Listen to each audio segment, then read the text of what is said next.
Hi everyone, so I've got some basic drawing exercises for you here, things to help develop your coordination and your dexterity. So a little bit like playing music. When you start off playing piano, you're going to be doing those 1-5, 1-5 exercises, 1-4, 1-4, 1, 2, 3, 4, 5, whatever.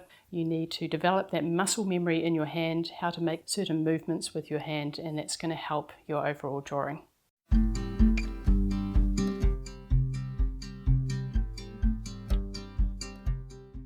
For this warm-up exercise, we're going to start by drawing some ellipses or circles. Starting with one size and then varying the size, trying some bigger circles. You see that my hand is not stuck on the page, so we're aiming for a nice fluid movement, thinking about moving from the shoulder rather than moving from the wrist. And once you've tried some circles, have a go at some ovals, moving at whatever direction feels most comfortable for you. This all seems pretty simple. I'm going to mix it up in a little bit. It'll get a little bit trickier. But it's really important to practice these kinds of movements, trying to get some looseness in your drawing. So we're moving back to circles. And once you've done one your natural direction, have a go at doing one the opposite direction. This is probably going to feel really weird. It might feel like when you use your opposite hand to do something. And you may find that you feel a little bit less coordinated. You might not be able to get the same smooth action going this opposite direction. Practicing in both directions, so your natural direction and then the opposite direction, is a really good way to test out your dexterity and to improve your range of movement.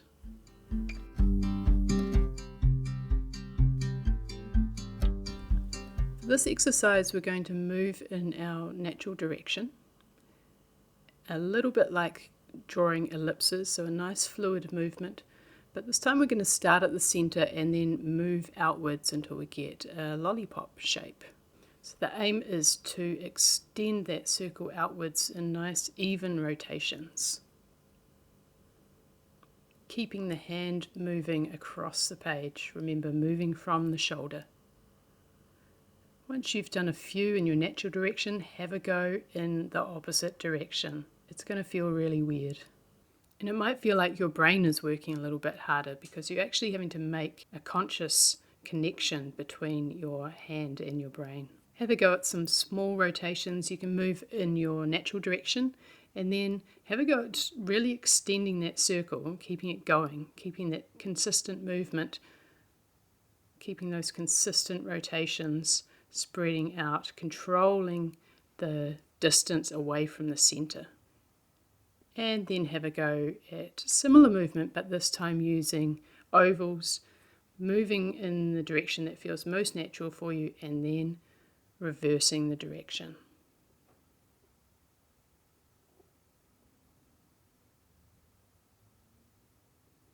So keep practicing that movement and that control. You can fill up your page, and you don't need to be working in your sketchbook for this. You could be doing this on a piece of scrap paper. It doesn't really matter. It's more about the movement and the control of the pencil.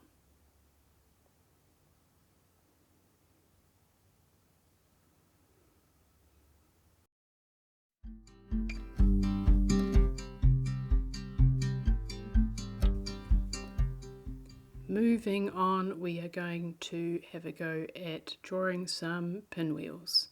So this is all about that flicking motion, moving from the center, flicking outwards. You'll notice that the line starts off thick and heavy, and as you flick outwards, it should get finer. So it'll have a point on it. We're practicing that flicking hand motion on different angles. Once you've gone your natural direction, you guessed it, you're going to try and go in the opposite direction. So think about starting from the center, moving outwards, and changing the angle as you go around. You might find that it's easier to flick down or it's easier to flick up. So like the other exercises, it's about improving your range of movement and developing coordination with different movements. So try different sizes, try really small, and then see what it feels like to go bigger. Make sure you keep moving from the shoulder. There is a bit of a flick in the wrist, but make sure the heel of your hand isn't stuck on the page. You want to have some freedom to move. Fill up your page. If you're going over top of what you've already done, doesn't matter. It's about practicing that movement. And change from one direction to the other direction. So try your natural direction, try the opposite, go back and forth, see what it feels like, see what the difference is between what's really natural for you and what you have to work a little bit harder at.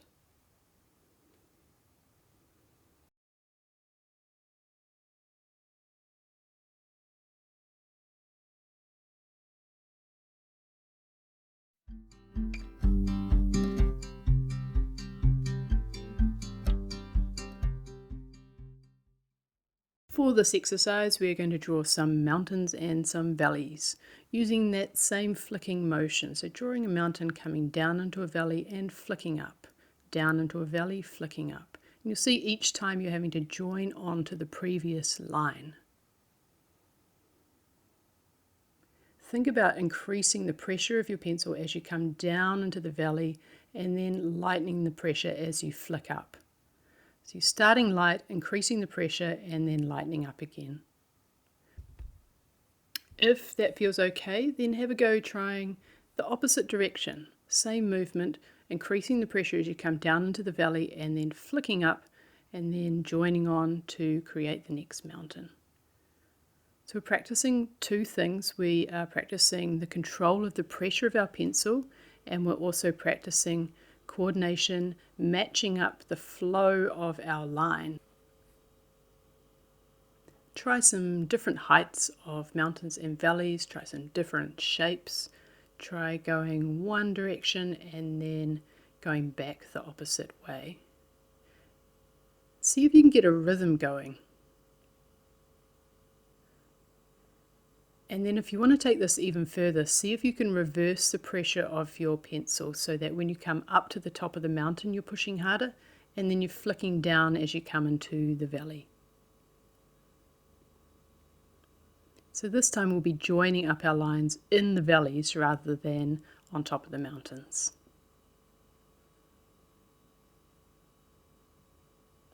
Have a play around. You might come up with your own variation of this.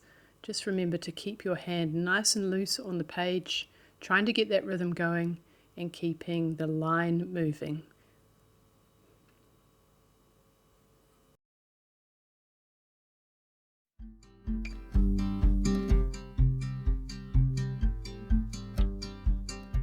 Now that we've tried those exercises and those movements, we want to take those movements into practical situations. So how might we actually use them in a drawing? Starting with the spheres, I'm going to draw some oval shapes and think about how we can use these to create 3D looking vessels. So it could be a cup, it could be a bottle. You're going to draw the ellipse of the opening and draw the ellipse of the base, and then possibly one or two ellipses in between, depending on what sort of shape vessel it's going to be. And you can keep these really loose. These are still just exercises, so if you have some sketchy marks, that's okay. It's about getting that freedom of movement and nice flowing lines and even ellipses. So the top ellipse and the bottom ellipse should be equal. They might be different sizes, but they should be moving along the same plane, the same angle.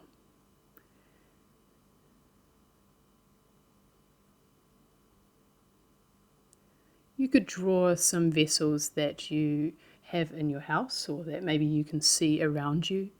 Use those as inspiration, or maybe you just create some random vessels by drawing a series of ellipses, a top ellipse, a base ellipse, and then some different size ellipses in between those, and then joining up the edges and seeing what you get.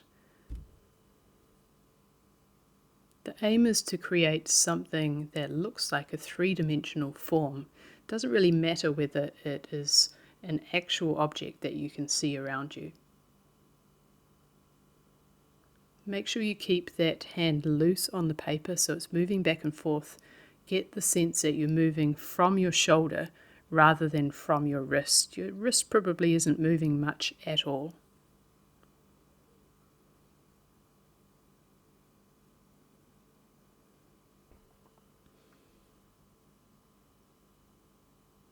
If you're finding that you're getting something that doesn't look three-dimensional, then it's probably because your ellipses are at different angles or they're on different planes.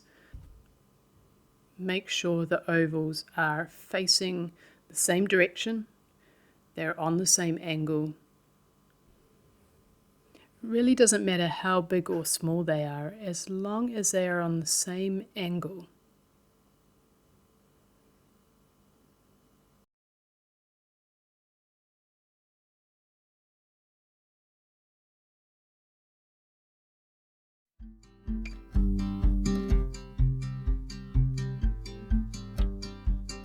Now let's put that flicking motion that we were practicing into action. I'm going to draw some heart-shaped leaves. If you're a fan of houseplants, you may have some plants with leaves like these.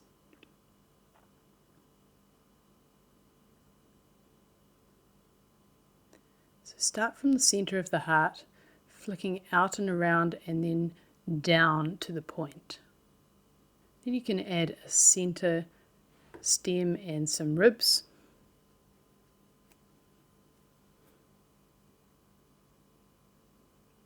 See if you can apply that variation of different pressure of the pencil. So as you're coming down around the bottom of the leaf where there might be some shadow, you could push a little bit harder so that you get a darker line. And then have a go at reversing the movements that you've been making. So instead of starting at the center of the heart, you could start at the point of the heart, the bottom of the leaf, come up and around to the center.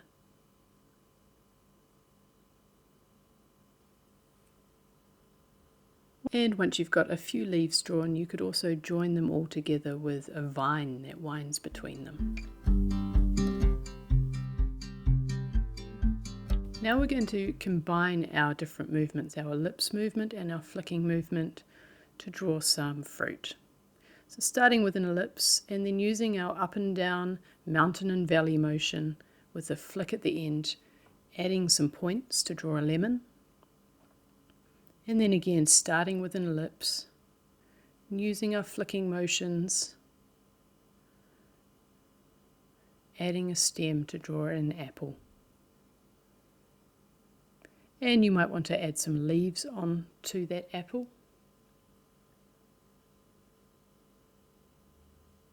And this time drawing a pear by starting with a large ellipse and then stacking a smaller ellipse on top, and then using our flicking motion, our mountains and valleys, to create two edges and adding a stalk.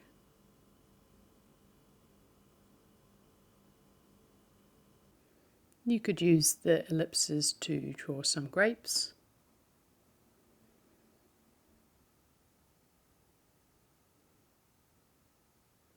And then maybe you can add some darker lines to them. So thinking about when we increase the pressure for the valleys, you can use those darker lines to give a little bit of depth to your drawing, to make it feel like it's heavier.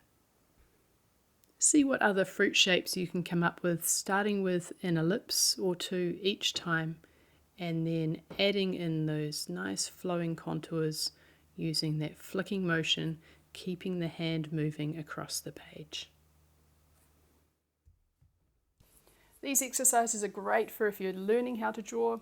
They're also great if you're feeling a little bit stuck in your drawing. You're struggling to improve and you're not sure why. Then these could help maybe point out some of the areas where you need to develop a little bit further.